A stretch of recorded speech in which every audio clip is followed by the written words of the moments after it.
Oh my fucking god, we did it. We finished Made in Abyss. We're here. We made it to the bottom. We're here. Yeah, we made it to the bottom of the abyss. Unlike the show, which still has quite a ways to go, I think. Quite a ways, indeed. As expected. Incidentally, I heard that season 2 is announced. As of yesterday, I believe there was a confirmation. Yesterday being the 26th of November, 2017. Which is why we waited to do this podcast for so long. But of course, what other reason could there be? Like everyone thinks we were just like being lazy and not doing the thing we said we were going to do. But no, we were just waiting for this announcement so it would be more appropriate, you know? How ridiculous of them to even imply. Indeed. So this show, man, this was a show we were watching it. We did up through episode 7. We stopped covering it for a combination of myriad reasons. One being that I hate watching anime weekly. Indeed. And I came to realize that what made our Arrow Manga Sensei podcast fun was that it was a show I wouldn't have watched normally. Like, watching it week by week and making fun of it was the only reason we watched the show. Neither of us would have watched that show normally. Of course. Watching a show that I actually wanted to watch and get, like, excited about on a weekly basis made me not enjoy the show as much as I think I would have. It's different, and you have different kinds of expectations, and, you know, like, when you've got a paradigm set up that, like, you're really looking forward to the show delivering really great things, whenever it doesn't meet, like, the amazing expectations you create in your own mind, like, it's just set up for failure in that sort of way, so it's a different animal. How do you generally feel about weekly watching? Is that something you normally would do? I think ideally, okay, the one good thing about weekly watching is the community aspect of it. That is the one good thing that I do enjoy. And I think everybody brings that up. And then I think about it, and I'm like, is there anything good that comes out of the community? Well, that's the thing. Is there actually a value to that? Like, of course, I've been reading One Piece every week for, like, 15 years, and it's great, and I really enjoy that. But, like, it is a time sink, and, you know, that time, it's not like, I'm a big pragmatist. There is no value is generated through these discussions that wouldn't be, except perhaps there is one thing. I do think it fosters a somewhat deeper appreciation of the work, to have that kind of time to sit and process. I think it can. I think with something like One Piece, it's a little bit different. Yeah. Because it's something that whenever you do get into it, you're going to consume an insane amount of it. Indeed. And then every new chapter kind of plays off of like this insanely long history. I feel similarly, like when a new chapter of like Homestuck would come out, it would be like, there's so much depth to Homestuck that any one page could like have these radical ramifications. I don't think that's usually true for shows. I think usually it's a lot more simple. So there are some things I could say would be more fun. And even those, like, I don't think many people would have got into those if they didn't jump in late when there was a lot of backlog to read. And, you know, even like Hussey, in the case of Homestuck, had said, like, this was written to be read all at once. Like, that's the way it's supposed to be read, and that's the way it makes the most sense. And almost everybody who grew to hate Homestuck grew to hate it when they had to wait for new chapters. And I am happy to admit, I certainly did. I mean, there was the hiatus that I thought was particularly egregious, but putting that aside, even as the biggest One Piece fan in the world, I am happy to admit that there is undoubtedly a certain level of frustration that can come with having certain chapters are inherently just not going to deliver as much as you would want. It's just an unavoidable fact about the nature of storytelling, and that is going to be frustrating. So, you know, I honestly, I wouldn't say that there is neither of them is perfect or has all the strengths and weaknesses, but I think overall it's a better usage of your time. You're getting the majority of the good by binge watching. I think that's clear to me. Yeah, I just think that like when with a show like Made in Abyss, like, it's funny because it's kind of a double-edged sword. I would say that those first 3 episodes, which are so incredible and so dense with information, I could have watched those like 5 times in the week before the next episode came out. Yeah. And I'd probably keep finding new things about it, and I'd love it even more, and then I'd be like glad that that I had a week to stew on it. But then if an episode comes out that's like completely boring and I had a trouble finishing it the first time, then it's a week of like, okay, well, now I'm just waiting for this show to get good again. I'm waiting for it to impress me again, you know. And that definitely is how I felt about the midsection of this show. To jump into our commentary on it, because it was basically the way our podcast sort of went was we'd covered the first 3 episodes in one show. We were super excited about it. Loved it. So 10 out of 10 shit. Yeah. Episode 4, we were still like episodes 4 and 5, we were still like excited, but not as much was happening that was interesting. And then episodes 6 and 7 was where it started to be like, like it a all little took bit more place in like tepid. one house, and it was like a little boring, you know. There's a lot of exposition dumping, and I will say that the reasons that I wanted to cancel it. One was, again, not enjoying watching it week by week. I didn't think we had enough to say about those episodes because there just wasn't enough going on, and we just kind of like floundered for 20 minutes until we had said enough to process an episode. Low review counts in general, since people weren't that interested in. Of course, the show took off a little bit bigger right after we stopped, so there was potential for growth there, but and also because I was paying you for every episode, and I wasn't really making return on that at all. So, Understandable. So for all those reasons, we were like, we'll just finish it when it's over. And of course, by that, I meant when I have the fucking time, Right. Because it's not like even people were like. Even though I was getting tweets about it like constantly, people always like, "Where's the Made in Abyss finale?" I was like, "Where was this excitement when we were actually doing it?" Yeah, that's like funny. No one was that thing. enthusiastic about it. The videos had like 20K views, which I mean that is a lot of views. Like 20,000 is a big number, but like in my mind, compared to like it's a video I make that's 100,000 views, like I don't think of it as something that like a lot of people cared about. But then of course. Even if only imagine 20,000 people tweeting you all at once saying they want Made in Abyss, it would be a tidal wave. Yeah. But so you see a little of that. Right. I mean, the show kept going. As you said, excitement, I think, built up, understandably, towards the latter end of the show. Things do ramp up significantly. So I get, people had said, right when we stopped, guys, you don't understand, the next episode is when it finally gets good. Which I don't, having seen them, I would not say that is actually the case. No. I would say episode 8. 10. Episode 10 is where things get hard fucking get a lot core. more interesting. I would say episode 8 was just as boring as 7. More or In less, fact, yeah. I was kind of not sure what even was the point of that episode. The one where they do the Ozen's training arc. The training arc, yeah. Now, I to be don't fair, think that it didn't was seem only like half they of an gained much. episode. Yeah. That was another, like the scene was fairly quick. They did not spend the whole episode doing that, which thank God for that. But on the other hand, there's been, this kind of reminded me of, remember the Edward brothers, or the Elric brothers training arc on that island where they learned the value of life and death, and I would say that arc had a very clear difference in their skill level before and after.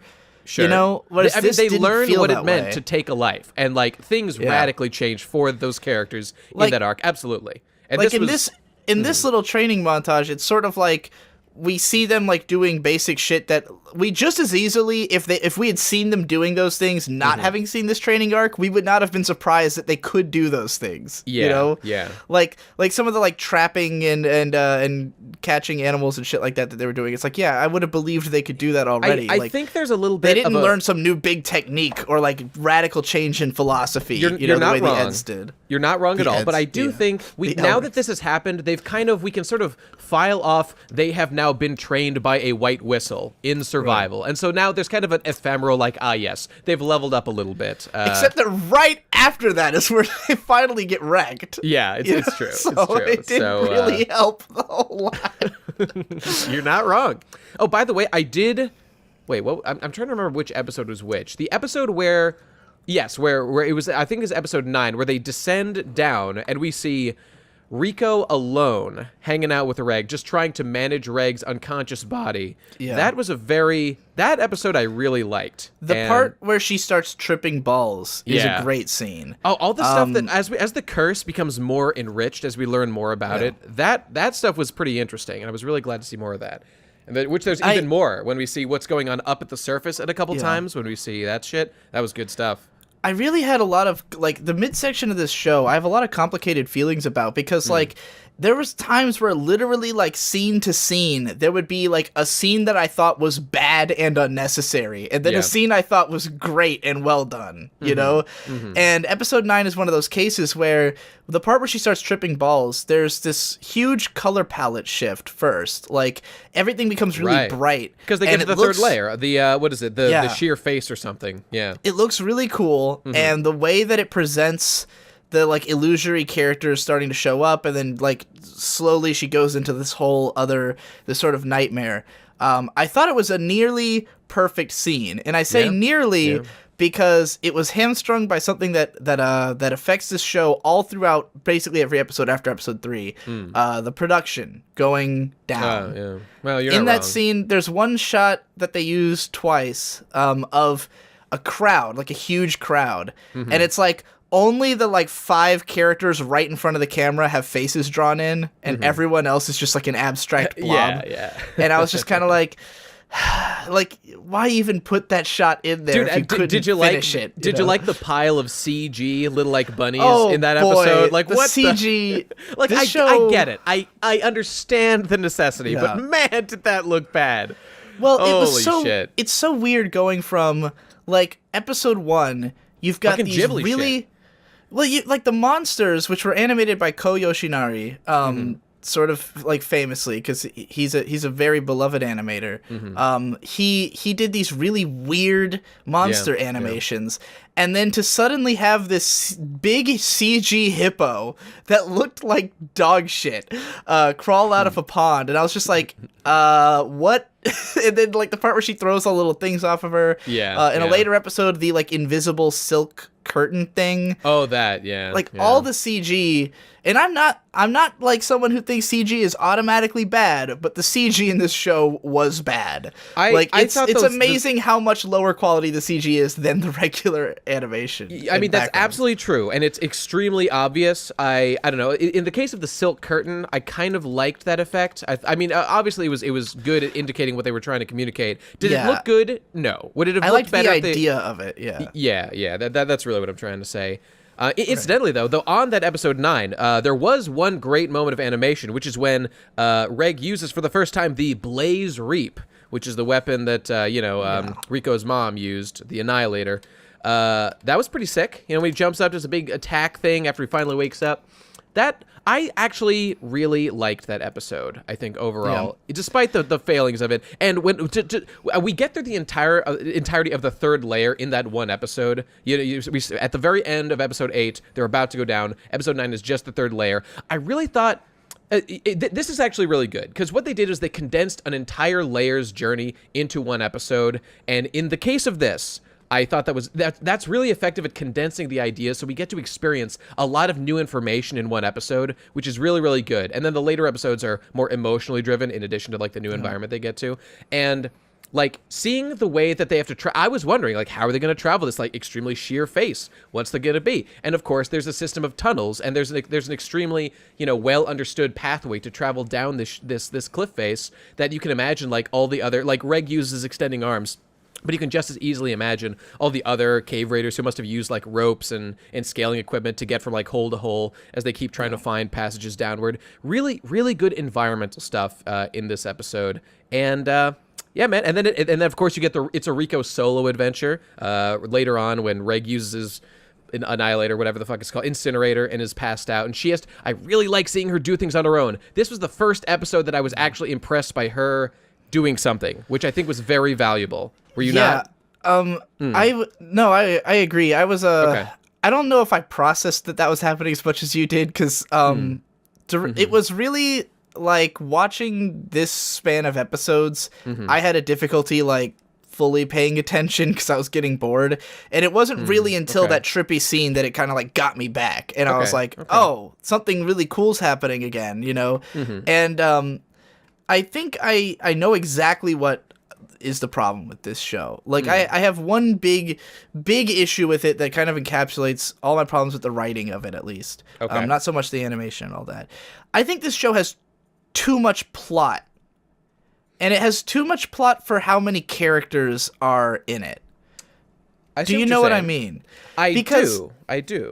Because, like, when you get into the middle section of the show, there's just a lot of, like, exposition. There's a lot of, like, here's all the background of your mom's story and everything about the Abyss, and like we learn so many different things about the Abyss. Like it has so many unique properties, so many powers, so many. Oh, now there's like time dilation at the bottom layer of the Abyss. Yeah, by the way, so maybe for her mom it's only been like a couple of weeks or something. Like we don't know. There's just so many details about the Abyss that we keep learning, but we rarely get to just see them and feel them.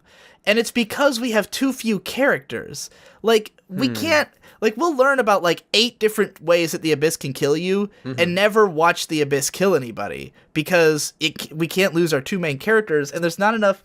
Like, I think when this show began, I expected there to be a little bit more of them running into other cave divers, you know, other people through whom we could facilitate other aspects of the story. Like we could learn something about the Abyss by seeing a guy, you know, maybe get eaten by this weird monster, which kind of happened early on, you know, when they had the fucking song monsters. Right. And those were really interesting and cool, and they definitely conveyed a sense of danger, even though we only saw like an already dead guy getting eaten, you know.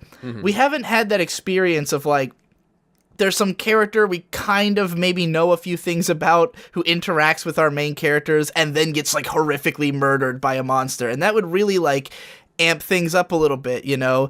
But like instead we're always just, it's hearsay. It's like, oh, the Abyss is so scary.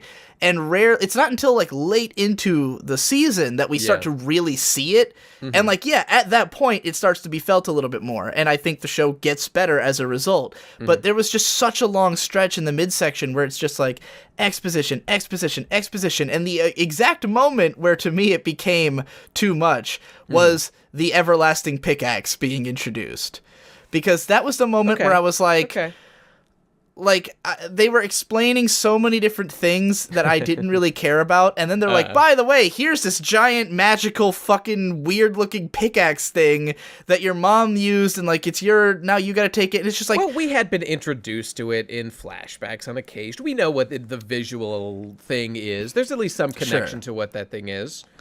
It just felt like that moment of like where, you know, it got, I don't know, maybe too RPG for me in a way. Oh, like she has an epic destiny to get this specific MacGuffin weapon and take it to wherever. And I was just like, man, I just want to see creepy shit happen in the Abyss. I don't need to be explained like 90 different things about the setting. And like, to me, it made me become less interested in the setting when, like, instead of characters walking through a forest and I see a fucked up thing, I've got 2 characters sitting in a house talking about a fucked up thing, you know? Sure. And that was sort of my biggest problem with the whole midsection of the show. And I think that why the later episodes are good is like, once we finally get to that trippy scene of Rico hallucinating, it's like, okay, now it's actually happening. You know, now we're seeing crazy shit happen in the Abyss. And then from that point forward, we see some real creepy shit. Indeed. Episodes 5 to 8 are when they get to the Seeker Camp. Much too much time was spent at the Seeker Camp explaining shit, and I basically agree. I think I probably feel it to a slightly lesser degree than you, but I definitely felt some boredom creeping up on me in those Seeker Camps. Even though I really like Ozen as a character. She was my Twitter handle picture for a long time. I think she's really great, but yeah, you know, it's just a bit I hate her fucking voice, though. I know you do. I don't. That's fine. That's fine. I like her creepy ass face. I like her big ass hair. I like her pronounced tits. There's a lot to like. She looks cool. Yeah, she looks cool. I just hate her voice. Understood. And I also think that at times part of the problem with the way things are depicted in the show is also that the directing can be really tame sometimes, which is weird because other times it's not at all. Right. Like the trippy scene is legitimately trippy and like cool and well directed. The dark stuff that happens later does not hold back. It doesn't. It's very in your face. But then like slightly before that, I don't remember if it was episode 8 or 9, but there's a part where they get attacked by a monster, and the way it's edited is like really close up face shots of what's this Reg reacting, like him going like whoa, and like the monsters like chase him, and it's like whoa, and it just felt like a really corny horror movie to me, like some cheesy like slasher movie editing, which is definitely inappropriate for the level of intensity that the series is trying to go for overall. Yeah, it felt like I was watching like Evil Dead or something, like as opposed to like, well, I haven't actually seen Evil Dead, so I shouldn't use that's the I've seen directing style of Sam Raimi. I felt like, Sure. but it was like it wasn't creepy. It was just like kind of wacky and goofy, and it made it feel too normal. So I wasn't as scared. You know, it's only when it gets like creepy and in your bones that it can really get like, you know, be more effective. That seems like a sound point, and I also agree. The show, it's like lighthearted comedic tone is okay in small doses, but that's not what we're here for. We're here for the serious shit, and that pervades the show. From its cutesy art design, we want to see these guys get their asses rocked, and I think it just needed to separate them more. Like, it's fine when it does the funny stuff in a funny scene, and it can do funny scenes really well, like her getting strung up naked and stuff like that. It's usually hilarious. But like when it's in a tense monster attack scene, it should feel tense and not like kind of wacky and cartoony, you know? Agreed. Well, that being said, so at the end of episode 9, once they have overcome these trials, we finally arrive at the beginning of episode 10 at the Goblet of Giants, at the 4th layer, 4th out of 7? I don't actually know how many there are. I think 6. I think the 6 is the lowest anyone's gone. Yeah, okay. Because the 5th is like the frozen wasteland, and then the 6th is like the point of no return. 5th is where like the scientist people are, and they like do things down there that are weird. And then I think 6 is like where nobody comes back from or something. Right. So we get there, and that's where things go crazy. So just like the first thing that happens when we get down to that layer is they're immediately attacked. But I mean, first we gaze and wonder at how beautiful it is, and it's great. The Goblet of Giants is really cool, and they give us some lore about the plants. It's a great location. Really like it. Really like that stuff. But then we see they get attacked by just basically a random wild beast. This Orby with spines and shit. And this is it. This is where the grimdark shit finally hits. So all right. Well, here I gotta ask you an important question, Nate. Do you think we were wrong about what? About how dark the show is, or how dark we thought it would get?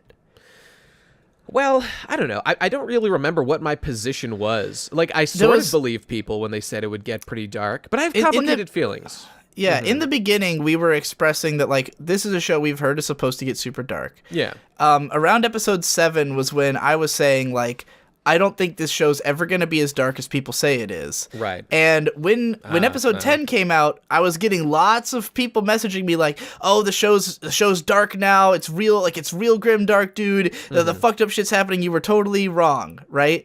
Now, I remember stating like, "I bet we'll see a limb lost." Like that was what I was like, the darkest thing that'll probably happen to the main characters in season 1 is that they'll lose a limb, because you can't kill either of them. There's just no way to kill either one of our characters and still have the show. You know, like, it can't happen. So like the darkest thing that I could see happening, at least in season 1, would be someone would lose a limb. And that's exactly what happened. Now, the way it's portrayed is fairly fucked up. But do we really want to call this show like grimdark? Well, here's the I believe I said this before, and I'll say it again. I have read Berserk. I have seen fucked up shit. This is nowhere near the level. I have seen camps of women set up to be raped by demons, to have their half-demon babies harvested from their vaginas to fuel a demon emperor's campaign of war across the land of Midland. Right. This is nothing compared to that shit. I just feel this like... This is more personal. This is much more personal. I like, get it. This is very dark, but, like, I don't think it's really... I mean, and it's definitely, like, there's an element of sadism to it, and I'll get into this more in a bit, but I do think that this author is clearly very inspired by, like, Guro.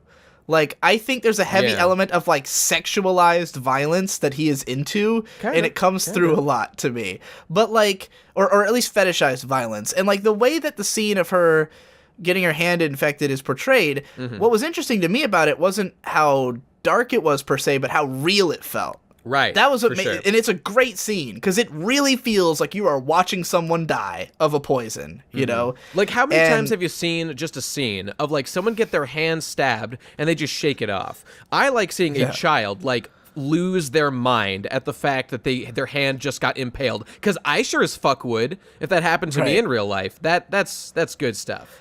I mean, you could say, like, I can understand people seeing like her with like the blood running out of her eyes and like all over her face and being this is really dark. But like, of course, that's the shot. That's the money shot that people are reacting to. To me, like, something being dark has less to do with like how it looks and more to do with the idea. You know, like one of the darkest things that I think has ever happened in manga or anime that I can think of is in Bleach.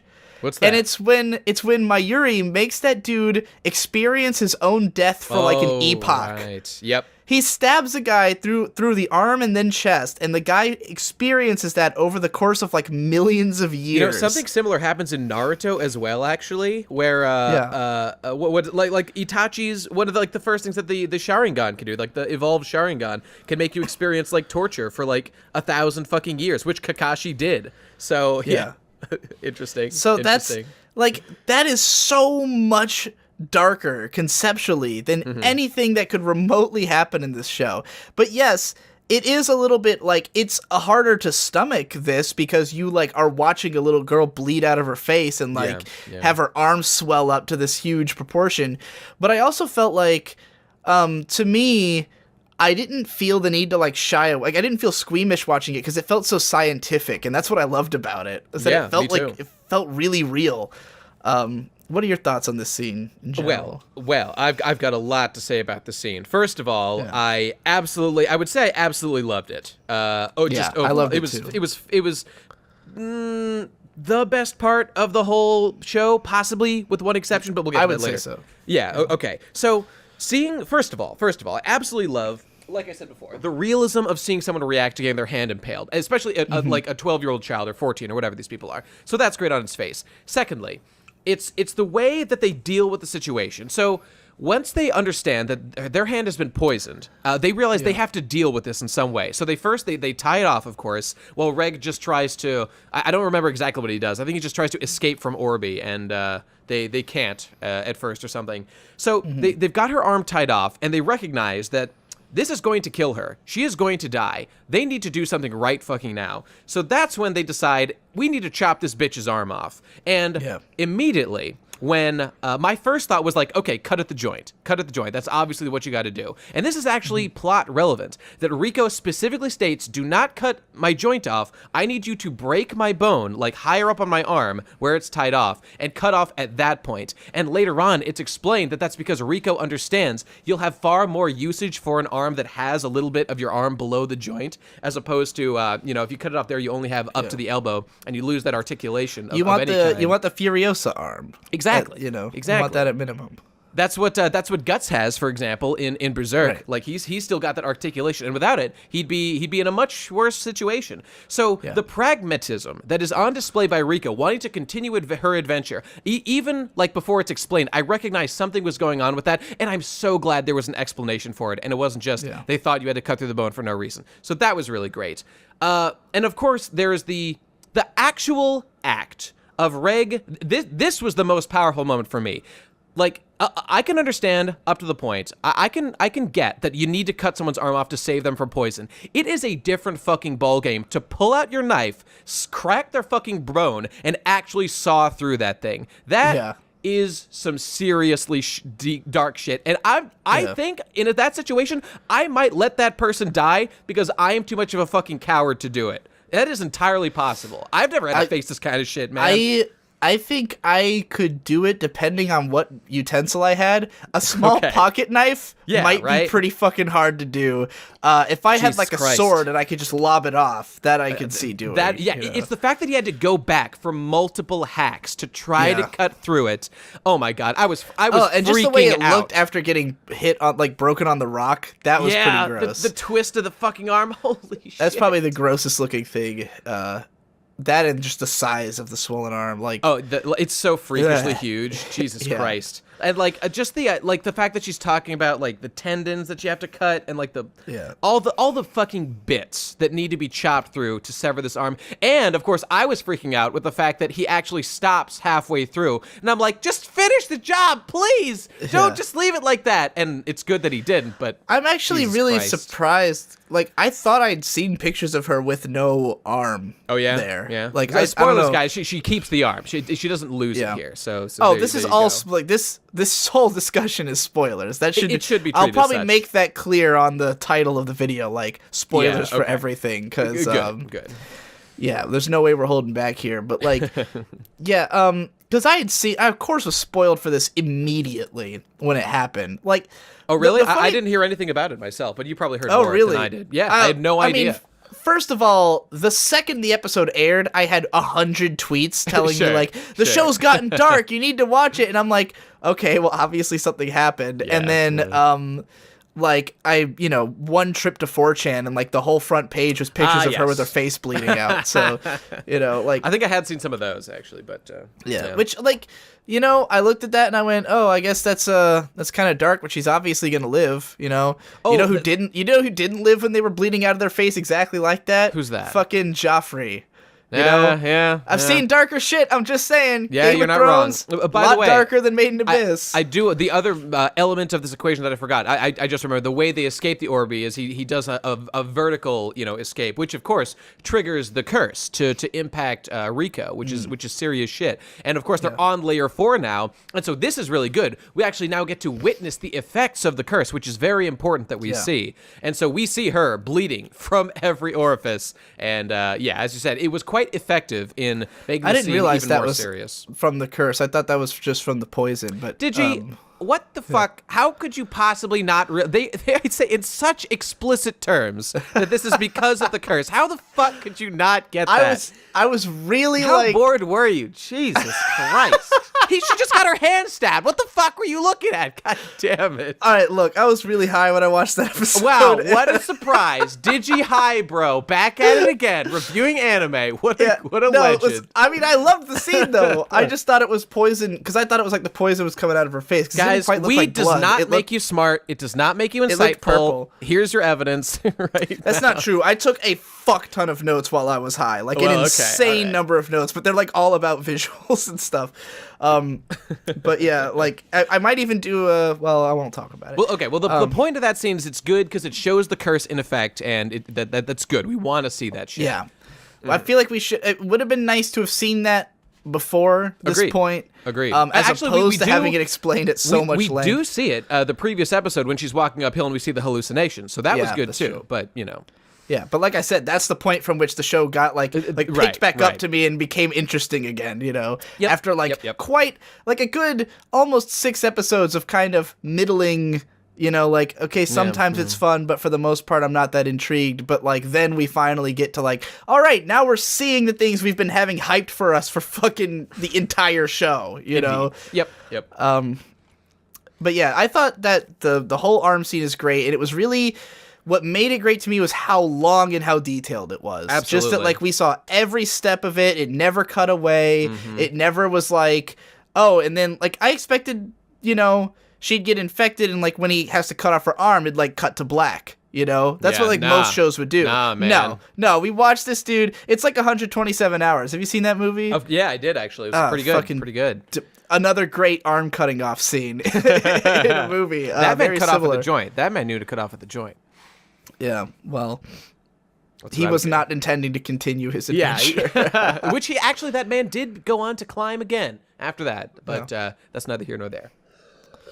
Yes, that man, God damn it. That man would go on to play Tommy Wiseau in... I was gonna see, Yeah. Can't remember the fucking actor's name. James Franco. James Franco would go on to climb again. Indeed he would. Okay, so of course at the end of the scene, if we're done talking about it specifically, we of course, as Reg is, and this is of course the moment where Reg loses heart when he sees Rico stop breathing. He just flips the fuck out, which is understandable. I was freaking out a bit myself. And of course that is when our hero Nanachi shows up, our promised, destined third character is finally arrived. Our cute little bunny girl with her weird ass Kabuto helmet. I gotta say I'm really happy about Nanachi. Me too, dude. I really like her. Really happy because so far. this was a concern the whole show. Is like, is that character who's on all the promo art going to be cool? Yeah. Like, is she? Because I really like her character design. Me too. But it's the kind of thing where you could just as easily imagine her being an obnoxious furry.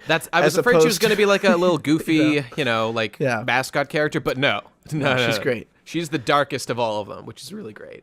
Well, what I like about her, what I expected was that she was going to be like a snooty sort of like, oh, I know the abyss like the back of my hand because I live down here. Which like I thought it was going to be more of that at the beginning. There's yeah, little bit of that, but only she's a much more depressed and beaten down character than that, and I like that. She sure is. Yeah, I like her a lot. I like her and Mitty, and I'll say again though, episode 10, phenomenal ending scene. Episodes 11 and 12 have good moments, and then also there's again too much exposition in those two episodes. Like, I know what you're saying. We kind of dive right back into sitting in one person's house explaining shit for 2 episodes again, and I was like, all right. But the start of the final episode, where we learn the backstory of Mitty and Nanachi, I thought that whole part was pretty fucking great. I will say I wasn't as interested at first when it's just like them in the orphanage and going down to the abyss, but like seeing this organization that's like kidnapping orphans and experimenting on them in the abyss. Let's just clarify. This is the scene of Nanachi's backstory revealed, and it explains in detail how exactly this cute little bunny girl got to where she is living. Of course, we skimmed over this, but with Miki, her roommate, which is a horrible abomination looking Mitty, right? Mitty, my mistake. Mitty.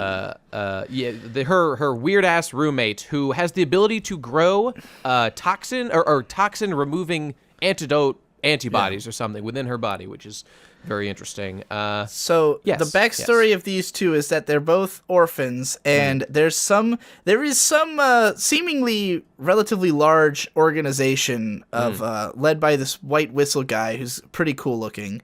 Indeed, he is.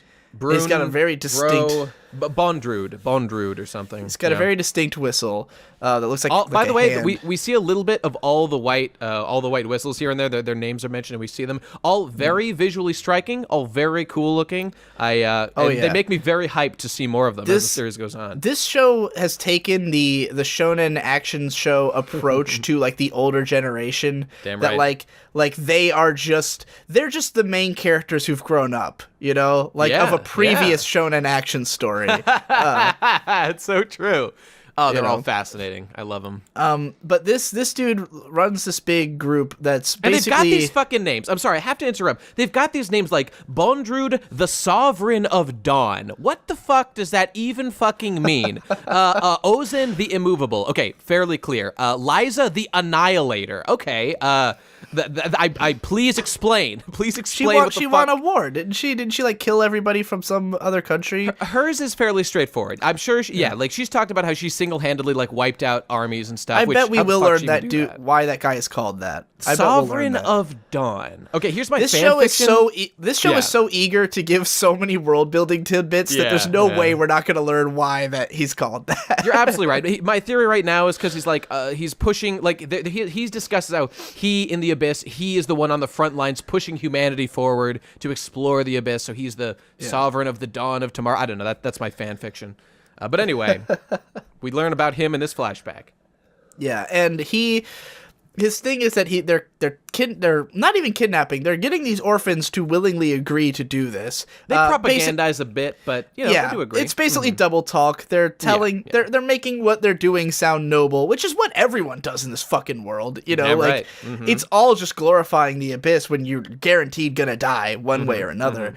But they basically have this experiment, which I think is a genius idea. Like, as soon as I heard this idea, I was like, oh yeah, that's a great way to test the abyss, which is they've built this elevator, basically a tube tied to a rope, and they'll put a kid in the tube, drop it down to the bottom of layer 6, and then just pull it up rapidly and see what happens. Comfortably called the Sea of Corpses, incidentally. Very nice, very nice. Just see what happens. What will the curse do to them? And for the most part, it turns them into these horrifying, freaky jelly monsters. Which you see tons of down there that have obviously been placed there, like Bone Druid. He's really running through the orphans. He's really burning through them these days.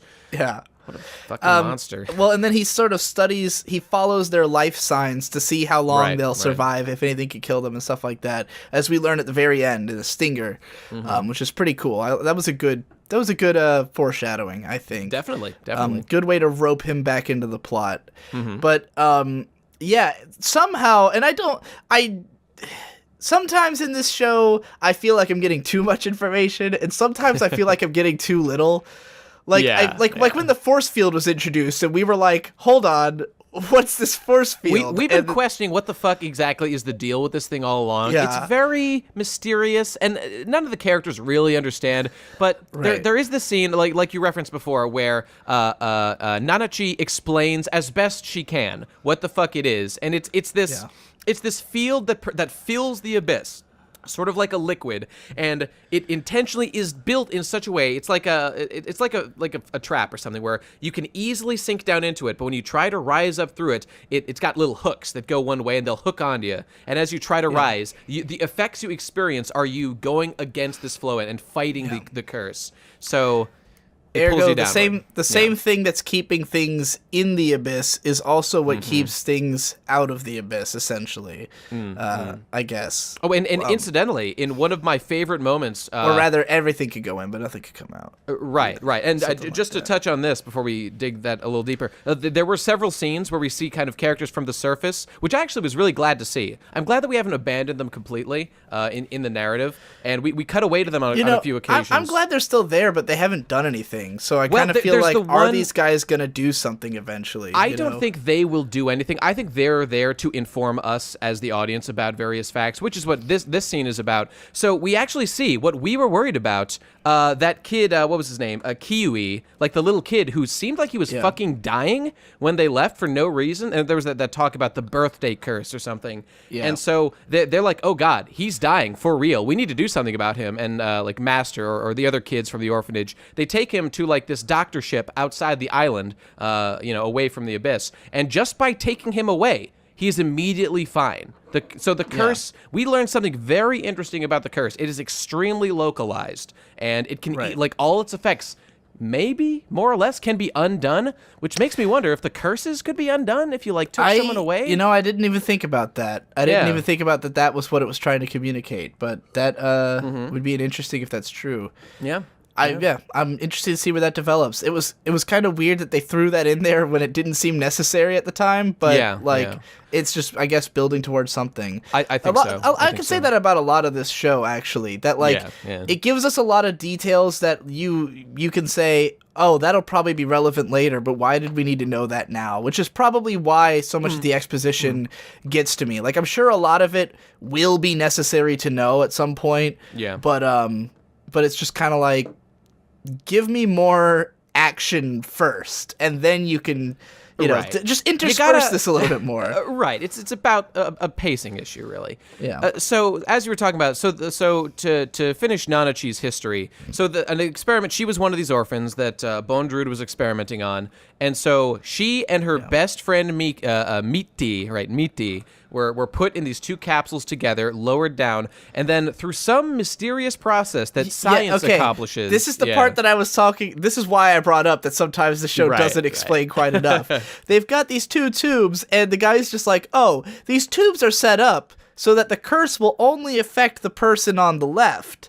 Okay, it's like right before that, there was a scene explaining how the field worked and like what its nature was, but that has no connection to actually how we accomplish. Like, you would think this would be a perfect opportunity to like either teach us more or like play off what we just learned, but really there seems to be like no causal connection here. The guy's just like, the curse will affect whoever's on the left, and if that person dies, then the curse will also have the same effect on you. How does that even make sense? If the person on the left dies, it'll hit the, like, will it all flood from, like, is it magic or isn't it magic? I don't understand.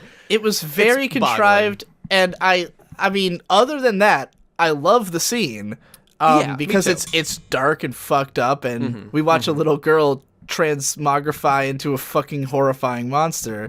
Yeah, that was awesome. And a cute little furry girl. But, like, why?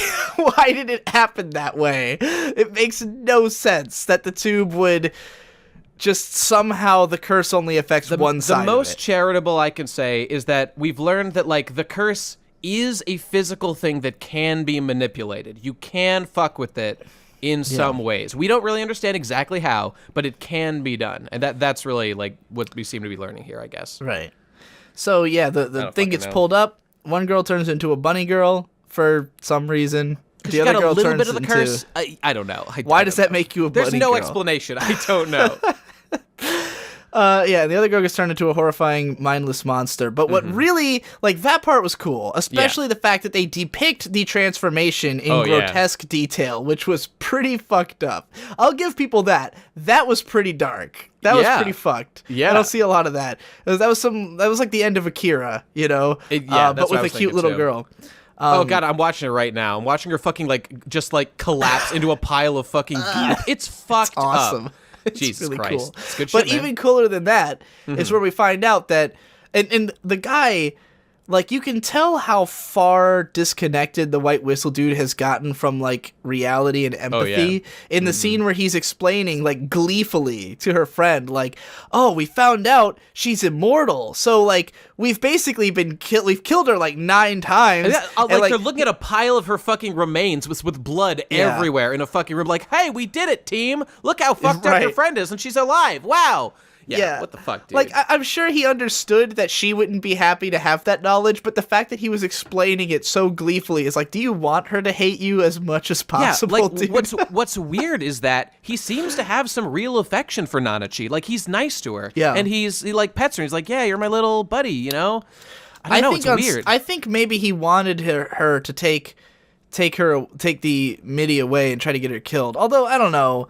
That seems a little too much, but like he clearly was trying to figure out if he could kill her, and I think when Nanachi took her away, he was like, well, I've got tracking on them anyways, so maybe she'll find a way to do it. This show does commit what I would call a bit of a narrative sin at numerous places, and it's not a serious problem, but it does annoy me when I see it, and it's that, okay, so when we first see Ozen, for example, one of the first thing Ozen does is that I know what you're gonna say. Okay. Batman Gambit, right? Exactly. Tell me if I'm wrong, but I'm going with the Batman context Gambit clues. is where like Batman's always 5 steps ahead of his enemies. It's even worse the Joker Gambit, which like the Dark Knight, how every scene it turns out the Joker planned to be in that situation, and people always bring that up as a criticism. Not quite that. What I'm thinking of right now is a little bit different. It's that okay. So Ozen, for example, she immediately is like, she's very cruel to Rico, and she tells Rico that, like, yes, you were a fucking unwanted dead baby, and we brought you back to life. You're a fucking freakish zombie, like, you're a monster, and like all these ways to kind of fuck with Rico, and like in a way, I think it was to try to toughen her up for the world, for the adventures to come. Like I get that makes some sense. Incidentally, they said, like, when she was born, she was, like, crawled towards the abyss. Like, what exactly is Rico? But I don't know. We'll worry about that later. But later on, we see a flashback to when Ozen and Liza, which is Rico's mom, like, they were buddies. Liza was, like, the student of Ozen.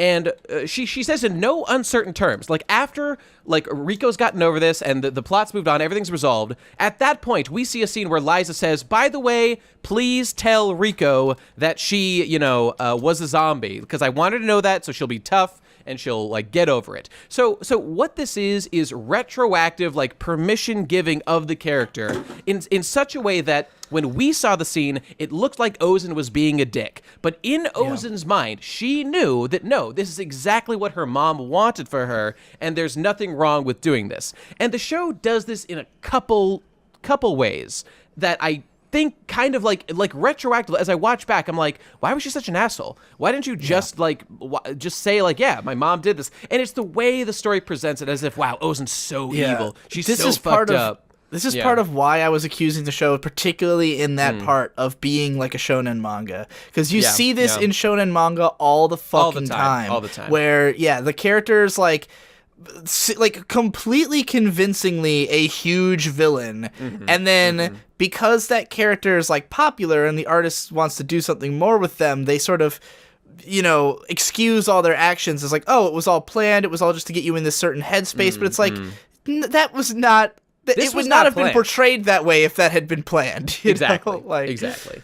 Like, in this case, it's like clearly the writer knew this was going to happen. I don't think I'm not saying it's always like they changed their mind afterwards, but just that like they're trying to put the viewer in that trap, and as a result, it retroactively makes no sense. Like, right, that's right.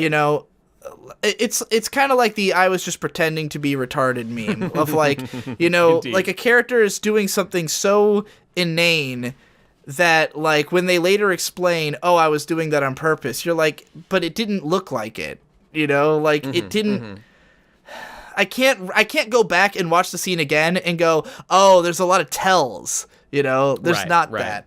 Because sometimes they do that. A clever show, there'll be tells. There'll be ways that you could have known had you known, you know. But this is not the case, and like all you would have to do is infer from like your meta knowledge of like showing, okay, this person's probably going to be a not so bad in the end, which is actually what I was getting to. I think that's going to happen with Bone Druid. Like obviously this man has done some fucked up things, but I'm already predicting that he's not going to be like a hard villain forever. I think there will absolutely be a confrontation, but in the end, like the characters will be like he'll be redeemed in some way, or like he won't be that bad. I think it's possible he will be the like arch villain of the show. That's possible too. I think we'll get scenes of him torturing our kids.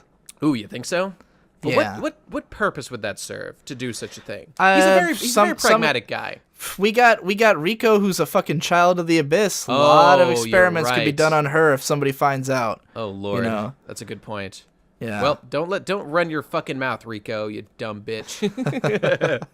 Well, by the way, I don't know, as a miscellaneous thing, I did want to just go back and say, I'm just looking at my notes and I remembered this. I really liked in episode, I believe it was episode 11, when Reg goes on his little montage to collect materials to save Rico, just because that really gives us an insight into like the cool lore of the fourth layer of the Goblet of Giants. And I you know, that's like the good stuff. That's the stuff I want to see. And yeah, I don't know, like we get to see the cool things like those healing mushrooms that are really interesting, and the way they work. That's the thing, though. I think this shows. I think part of the problem with my too much plot complaint is like that there's both a lot of plot and a lot of lore, and like both of those compounding each other makes it feel like the show is very bogged down. But I think the lore is much better than the plot. Sure. Like learning all this extra shit about Rico's mom and like all the different effects of the abyss, and like you're born from the abyss, so you have this power and also you can use this pickaxe and all that. And I'm like, all right, this is a bit much. But like learning the details about the abyss, like how it operates, how it would be naturally, you know, like the way that specifically the way that the fungus have the symbiotic relationship with the little pigs was like cool. Really interesting and cool. And and I think that was another part of what I wanted the show to get back to. Like when we were in Ozen's house, and I'm like, I want to see the fucking abyss. Like I want to see all the unique things it has to offer. I want to see, and this is another complaint I have about the show in general. The monster attacks are mostly way too straightforward. I feel like the most interesting one we have is the Siren Song one, where it's like it imitates a dying person, so you'll come over there. You know, and then there's also the one dude's got the poison needles, and like the fact the way that you have to fight him, like when he's getting instructed on how to fight him, is cool. Yes, I feel like every monster encounter should have been like that. Yeah, because I know what you mean. we spend like a whole episode hearing how dangerous the monsters are, and then when it actually comes time to fight one, it's usually just a big thing chases them for a little while, you know? Yeah. And like I need more of that, like, ooh, this monster's like got you know, it's got a giant vine dick that like goes down through the ground, and it like senses the vibrations of your voice and springs out and mouth fucks you, you know. What makes this series special is the abyss and the unique lore opportunities. I mean, not even like the author needs to come up with interesting things on each level to keep the abyss interesting. That's what this series has going for it. So I very much agree. They need to be interesting, they need to be cool, and I would say it's probably, I don't know, like, I don't know how much we can blame like the mangaka for this. I wonder if that's really something the animators had to come up with on their own, like how an actual fight. I actually wanted to read the manga for this. I didn't have time before we recorded this. You know, just to get a sample of it. And I probably will in the future. But yeah, I don't know. Maybe like that just wasn't very defined in the manga, or maybe they were really straightforward. I don't know. In either case, I agree with your point. I will definitely say that early into this show, I was saying like, if this show gets a second season, I will not read the manga because I'd rather watch the show. But by the end of the show, I felt more like, well, I want to read the manga because it seems like it's probably better in certain ways. You know? You'll be waiting for 2019, no doubt, until that shit comes out. So, at least until it's over. But I do know that the animation studio was all gung-ho to do it, so that's very exciting. Yeah, Kinema Citrus. So, another thing, I want to point this out about the show in general. I think this has been kind of like a background talking point, because people talk a lot about the lolly fan service, and stuff like that, and the torture porn aspect of it. That like there's a grimdarkness, and I think a lot of people have like a vague sensation of this, but for me, I can see it plain as day that this author is deep into weird fetish shit. Like, there's no question. And the moment that it finally was, like, completely full circle for me was when they got eaten by the big plant. Sure, yeah, okay. And they're in its belly, and I was like, oh, Vor! You know? Because I like Vor, I like Guro, I like all this shit. So, and I like lollies. So, like, I was watching this, and I'm like, man, this dude basically, like, clearly is into, like, he probably reads a lot of doujins of, like, lollies getting fucked to death by giant monsters, you know? Like any good American would. The scene when Rico is dying of the poison, you could have taken those the audio of her voice and set it to a scene of the same character getting raped to death by tentacles, and it would have fit exactly as well. Yeah, like, okay. I just felt like the way that this show portrays violence has a fetish angle to it.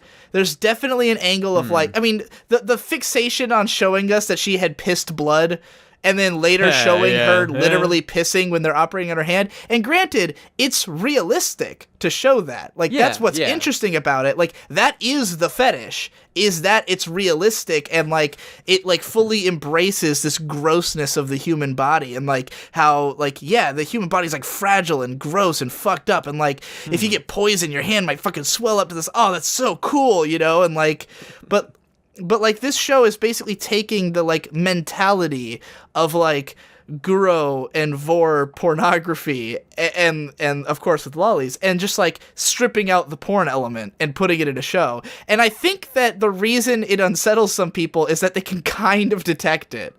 Like, I think some people who are uncomfortable with that kind of porn can detect that this show is incorporating some of it, and it makes them feel creepy.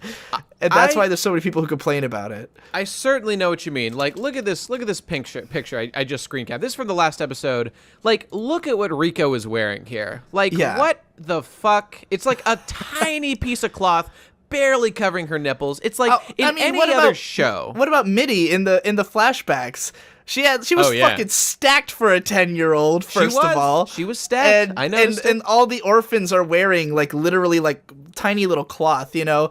And, like, again, realistic, makes sense in the setting, but you are not going to tell me the author didn't put that in there because he likes it. There's a clear difference between what you normally see, like, characters wearing in any fiction and, like, how these characters look. There is a difference. Does it bother me? Absolutely not. In fact, I find it an interesting and unique voice of the author. It's my favorite thing about the show. I'm sure you do.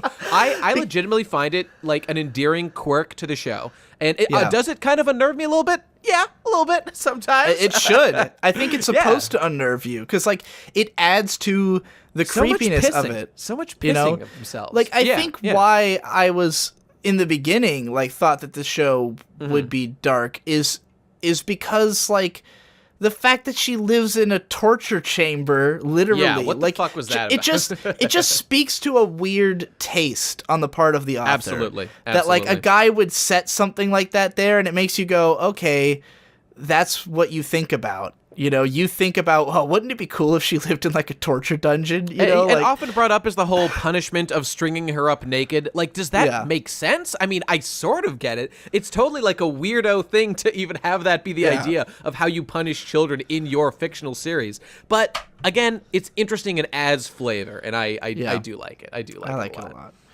I have one more thing to complain about with the show. I'm near the end of my notes. I don't know about you. I've got a little more, but not much. I think there's a slightly too much unconscious Riko in this show.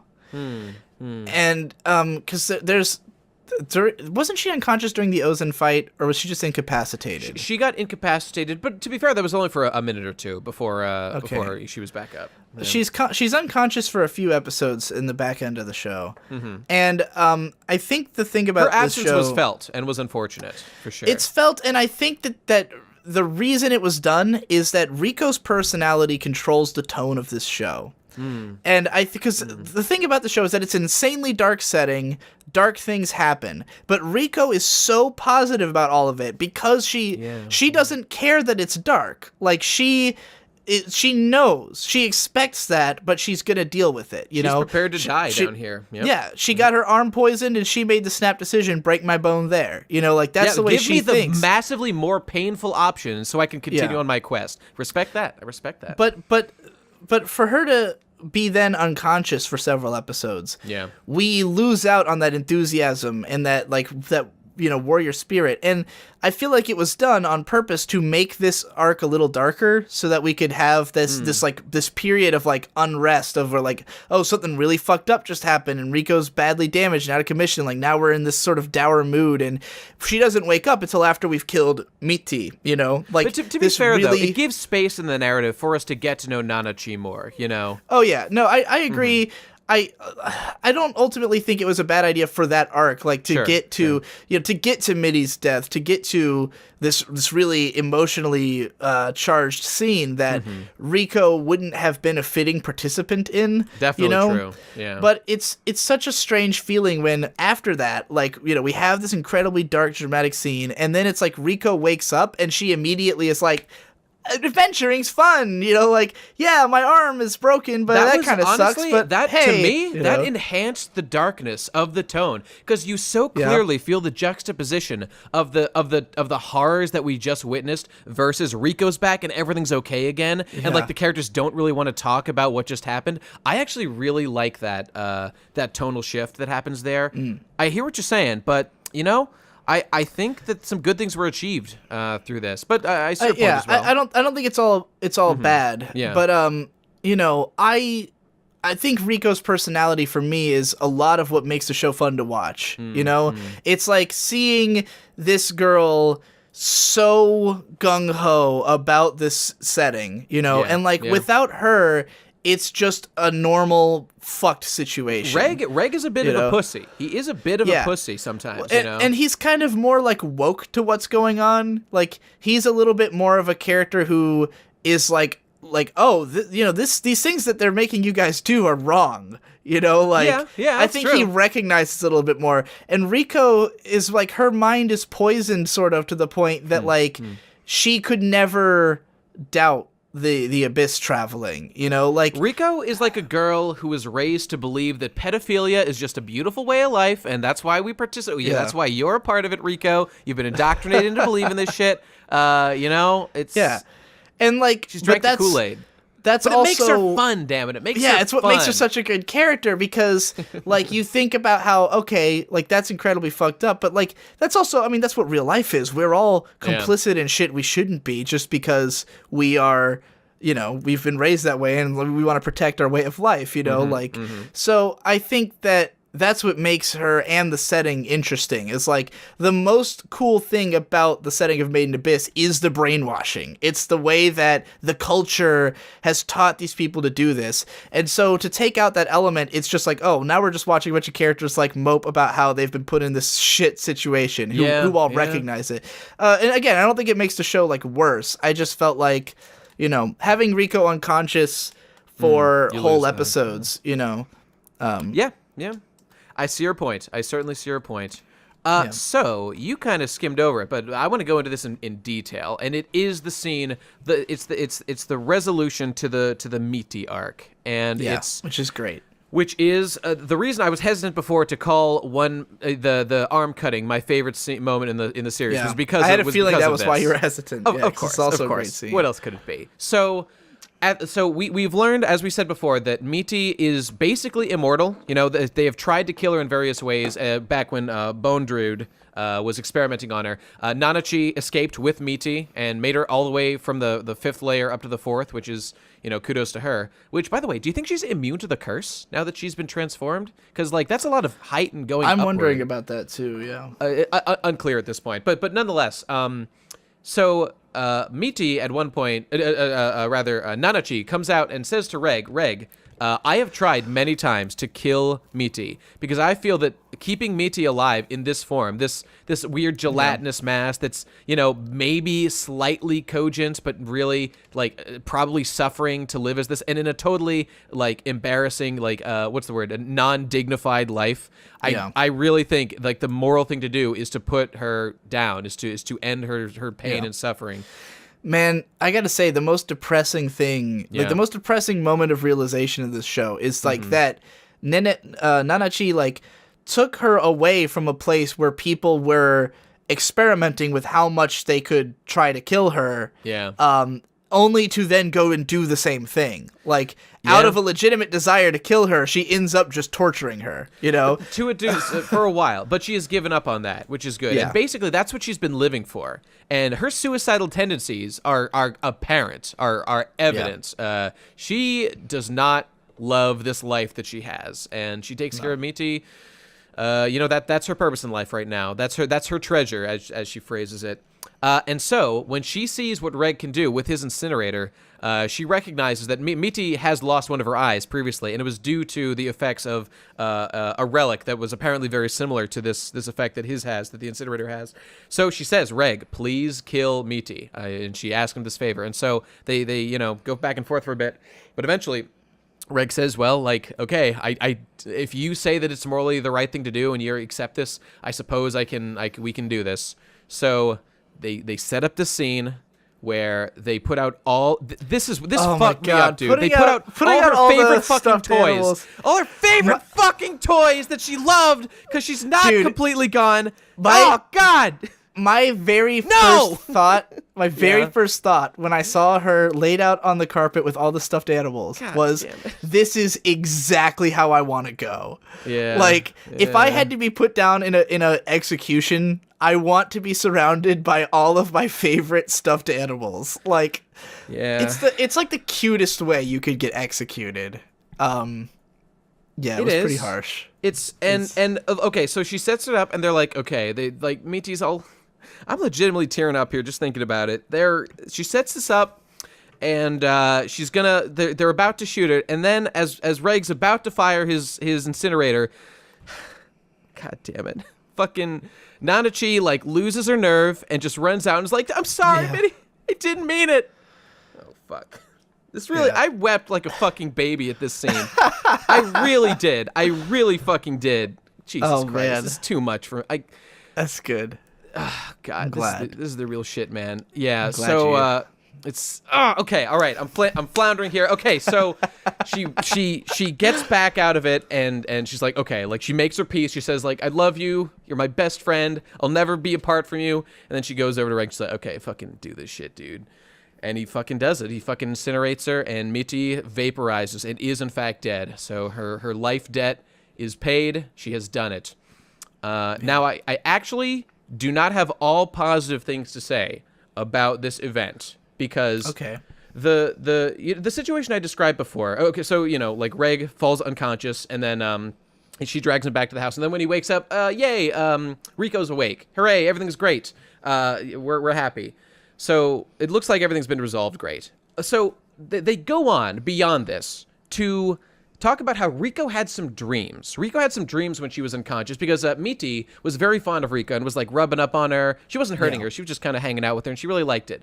So Rico had dreams about being like trapped basically in the exact situation that Miti was trapped in, like a human like trapped in this like freakish body where she can't move. She feels like agony all the time, and she like there's some pretty graphic imagery of like this bloodshot eye looking out from like within a cage that it's trapped in, and it's pretty visceral. But Rico sort of like calms it down a little bit. She makes a connection with it, and that's her making a connection with Miti. What I don't like is that Riko, like, also sees, like, the soul of Meiji pass away, and, like, yes, she's been set free from this prison she was trapped in. Okay, what I don't like about this, and I know Riko has, like, a connection to the Abyss, so, like, okay, maybe she could see magical Abyss things happening, that's fine.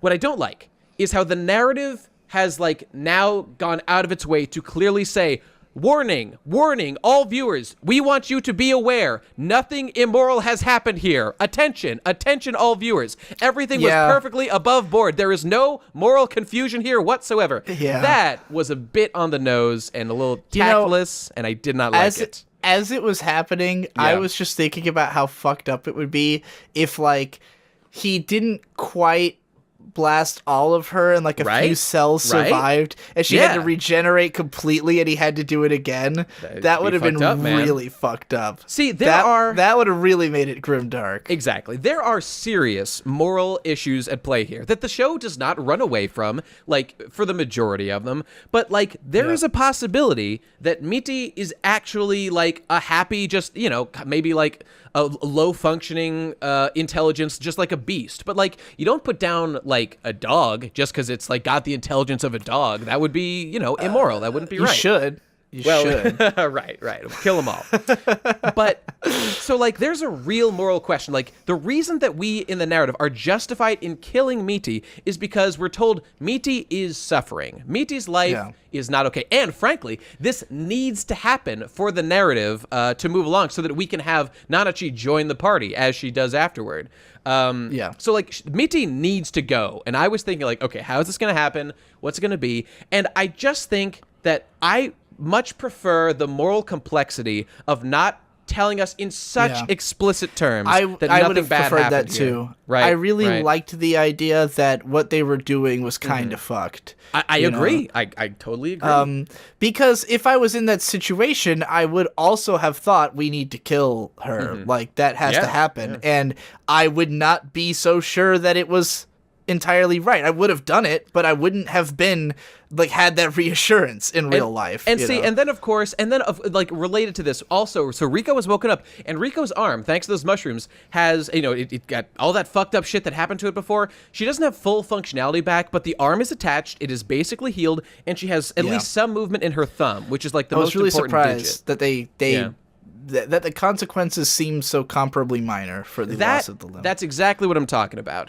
There's a couple things that are happening here that seem to, like, not backpedal, but things end a little bit more conveniently than I would like. I would think I would like Riko's arm to be, like, fully paralyzed. I think would be a reasonable consequence of this sort of thing. I wonder if it was sort of a thing where, like, we're too early in the story. Maybe. There's a long way to go still. Because, that's true. Because I was thinking about, like, why is a character losing an arm considered so dark by people? Like, that shit happens all the time in action stories. It's not always a super insanely dark thing the way people are taking it in this. And I thought, well, when you've got a show with only two characters, losing an arm is kind of like losing a whole part of a character. You know, imagine if you had a show with 10 characters who are all fighting, you know, you lose a character, you're like a tenth the strength. In this show, you lose an arm, the collective is a tenth the strength, you know. And then I wondered if maybe that made them too weak to, like, go on for as long as the story is supposed to go on, you know? I understand. Which I have no real sense of how, like, it's really weird because in the beginning you get this sense of, like, the journey is to level 6, and now it doesn't feel that way at all. Like, because we burned through, like, the first 4 levels so quickly, and now we've had so many scenes, like, showing us what happens on level 6, like, showing us experiments down there, showing us so much footage of Liza, it's starting to feel more like we'll get to level 6 before too very long, and then the show will be kind of about, like, a narrative, more so than, like, this adventure. Which, frankly, I do not look forward to. Do not want to get there. I hope it's slightly concerning because what does it remind me of? Like, not making a direct comparison, but kind of like how in Attack on Titan, like, at first you think it's a show about fighting titans, but then it's really not. Like it's really about this crazy conspiracy thing going on. Who gives a fuck about that? I don't. Right. And that show handled it very badly too. I don't know how this one will, but like, I'm afraid it'll go down that road of like getting so into its plot and the complications of it that people will be like, well, this doesn't have that emotional effectiveness, that the like iconic simplicity of there's a huge pit that kills you and everyone wants to go down there for greed. Like that is that's powerful. Yeah, it'd be like if you made One Piece and then like they finish the Grand Line in like a couple years and then the rest is like inter-island politics. It'd be like, what the fuck? I mean, it's funny to say because like, what are the interesting things about One Piece right now is the island and the inter organizational politics, but it's all facilitating the journey throughout the Grand Line is what keeps it interesting. So like, feel free to have like dynamic and interesting things happen as long as you keep that steady march onward through the abyss and we learn new information and see cool things happen. That's what's important. Yeah, my biggest fear is that the actual mystery of the abyss will be done too quickly. Like that will just make it straight to level 6 and then it'll be plot. And like, because I really thought each floor was going to be like an arc and we were going to really learn about that floor. And so the way that most of them have just kind of been like they're all very beautiful to look at, but there hasn't been like a ton of unique things about the place that's like, oh my God, like level 5 is like this, and like most of them just kind of look like a forest, with like this one's got ponds and that one's got waterfalls and this one's got upside down trees and like the sense of pacing here is definitely strange. Like just again, I think it's an apt comparison. Like One Piece has long arcs in one island where we learn so much about that island and we have so much time to digest and appreciate the unique qualities of it. This is not like that. This is definitely not like that. And I mean, I really look at this show as giving me the kind of vibes of like an RPG. And like when I play an RPG, if I show up in a new town, I want to talk to every NPC. Right. I want to know what the culture of this place is. I want to know what's going on. Or if I go to a dungeon, I want to go everywhere. In this, there are no NPCs. It's an empty town. I mean, it's just another like world map with a different, I don't know, coat of paint.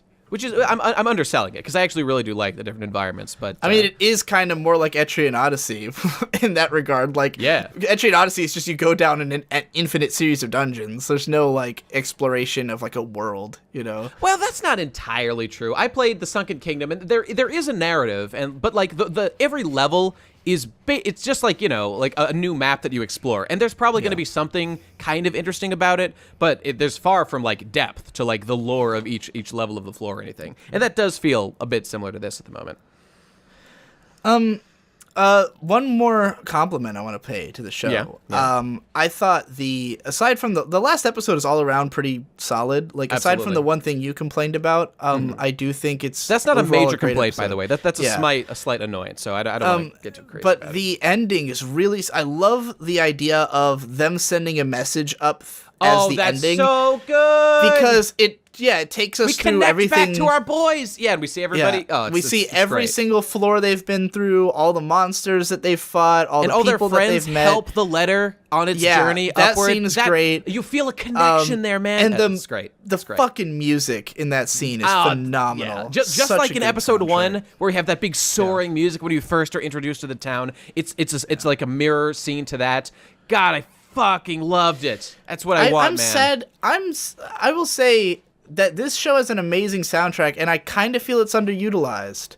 Like, I felt like there could have been more of because the music is so good that, why is it we only got like 3 or 4 scenes that really used it? I watched back the entire show for this video here, and I definitely picked there were a couple tracks that I love, and I picked up on them, and they were a little bit too much of a crutch, I thought, at really important moments. And I'm a big one. I love using melodic themes throughout shows to indicate this is a connection to the main theme of the show or whatever. Leitmotifs. Leitmotifs, yeah, exactly, or leitmotifs, whatever. That's the good shit. But this to just use the same song in a lot of ways, and week to week, that probably actually works better because you're like, yes, my friend is back this week to give me another dose of this song. Watching it all in one, it can feel a little bit repetitive when it does that. And a little bit more, I don't know, diversity. It needed a couple more big, powerful songs. There's like 3 Yeah. songs I really like from the soundtrack. I just think it needed more scenes that were built to a great song, like the way great that montage those ones scenes were. that we saw Yeah. throughout that we all liked. I think I liked them a lot. It was real, like the episode 1 scene where they first arrive in the town, and the end of the show scene with the balloon flight. I felt like we're on another level of like just showing something really interesting happening to a really phenomenal song, you know, and I felt like we just could have had a little bit more of that. I mean, it's great that the show has any of it, you know. Yeah, right. It's just like a wish. If only I could have like 3 more scenes like that, I'd be really happy, you know. Yeah. Anyway, that's all my notes. You got anything left? I guess I just want to say that I like the note that we've ended on here with Nanachi having just joined the team officially, and again, Nanachi clearly had suicidal desires and tendencies as soon as Miti was gone. Like, in no uncertain terms, says, I'm going to kill myself. Yeah, without a doubt. And the fact that she has found a new purpose in life, like this discarded, like, failed experiment, or I guess succeeded experiment, to be totally charitable, you know, has fulfilled her task and is joined with a bunch of new friends that she's come to really appreciate. And now she gets to find new ways to suffer. I know, congratulations! Right? Like, this is what it means to not kill yourself. Her way that she always reacts embarrassed to like physical contact, and like is always shying away from it. And these guys that are such like, I don't know, such touchy-feely guys. Oh, the good vibes are at a peak at the end of this episode. Definitely. It was a great place to end the show. And I'm braced for the horrors to come. And my point that I want to get to here is I am very excited for season 2. But I cannot wait till 2019, so I will be reading the manga because I really like I'll where probably this is read going. it too. So what would you score this show? Like, where is it on your does it qualify as a best anime ever in your series, or would it be short of that? I mean, to be fair, I made Galco a best anime ever on my stand, and it's not the best anime ever. It's just a really good anime that I felt was undervalued. In that way, I'm not sure it would qualify to that degree. I even feel bad, but I really enjoyed the show in a lot of ways, and I see a great deal of potential, and I would love to see much more of it. I want to see potential's an important word here. Like, I would give this show a strong 7 to a light 8. Yeah. Like, I ultimately, and I'm very indecisive about it, because on the one hand, the stuff that is good about the show is very good. Like, the setting is really good. Those first 3 episodes are really good. The scenes the dark scenes later in the show are fucking phenomenal. Yeah. But everything other than that, I'm like, I have no particular excitement about. Like, there were episodes of this show where I was just bored, you know? And I can say about, there are some shows, like, I was really struggling when I'm looking at this compared to, like, Surezure Children, a show I gave a 7.8. And, like, that show has nothing really that unique about it. It's, like, mostly a rom-com. It's just well done, you know? And even that show wasn't, like, great all the time, but, like, more of the show was enjoyable than this show was, but the scenes, but this show will probably stick out in my mind about 10 times more than that show will. So what is the worth of that? Like, what is the worth of just how iconic the setting is and the idea of it, you know? I want to versus how good it is on a moment-to-moment basis. That's a good question and a complicated thing. And I definitely feel like I'm leaning towards the Ben Saint way of appreciating something. The novelty factor here, the creativity factor here, the originality on display, I feel definitely gives the show a boost. And so for those reasons, I would probably make this a strong 8. Even though there were like 4 episodes that were fairly boring. You know, but even then, they weren't all bad, you know? That was why I said potential is so important, because, like, this is simultaneously a show that, like, if season 2 is as good as season 1, I'd probably say overall it's an 8. If season 2 is even better than season 1, it could be a 9. Yeah. But if season 2 is, like, not good, then the whole experience will be like, oh man, you know, like, I agree. Oh, Made in Abyss, that show that went downhill, that show that started strong and then got uninteresting, you know, which, like, I can say about a lot. Like, how many shows can you think of that, you know, you were way into at the beginning because the ideas were so good, but then like the plot happened, you know, and like there's a lot of anime I can say that about, and I'm afraid of this one because you know, even though it hasn't like offended me yet, I wouldn't say it's put on like the strongest showing of convincing me that it will be great in the long run, you know. Whereas some manga, there are some things that you watch and after like 3 episodes or 4 or 5 you're like, there's no way this can fuck up because it's too good. Right And this show didn't have that for me. I thought it did. You know. To be fair, the end I thought it did in episode 1 and 2 for sure. The end of episode 3 is such a hard cut to like the adventure begins, and I love. We both love the build up. Episode 1, 2, and 3, I would give a 10. I think they are 10 out of 10 series. They are episodes. fucking phenomenal episodes. I would definitely agree. If the show was exactly that good, the whole show, it would be unbelievable. Really hard not to give it a 10. Of course, but yeah. This show could perhaps become a 10 with heavy editing. And just chopping out the bits that were not so good, or at least a strong 9. I don't know. Maybe reading the manga while listening to the soundtrack will be a 9 out of 10 experience. You know, there's an idea. Shout out to that guy who sent us the soundtrack on Twitter. I don't know who it was. Thanks, dude. All right, that's about it. We finally did it, everybody. Shut the fuck up. Do not send me any fucking messages when season 2 starts. I don't care. If I have something to say about it, I'll tell you at the time. I could see myself saying more about this show in the future, to be honest. And I definitely want to rewatch it. I don't think I will be comfortable with my score until I've seen the whole thing again. Yeah, okay. Just because, like, I want to know how much did I love the stuff I loved, you know, like, is that enough to like totally outweigh the stuff that I wasn't as into? I'm even feel like a strong 8 to a light 9 personally, because I really love some of the stuff in this show, like a lot. And I'm a bit of a crybaby, but this was a serious cry. This was a serious fucking cry. And also, unlike you, I did not rewatch the first 7 before finishing the rest of the show. So I definitely like went in still feeling that like emotional despondence that I had felt for the last 3 months. That's gonna towards the show. And it was really when it picked up that it was like, okay, now I care again. Finally, you know. Yep. I feel you, dog. So yeah, I'd like to watch it again. But that's it, everybody. Bye-bye. See you season 2, motherfuckers. Except we won't. I don't mean on this show. I mean in general. The end. Bye.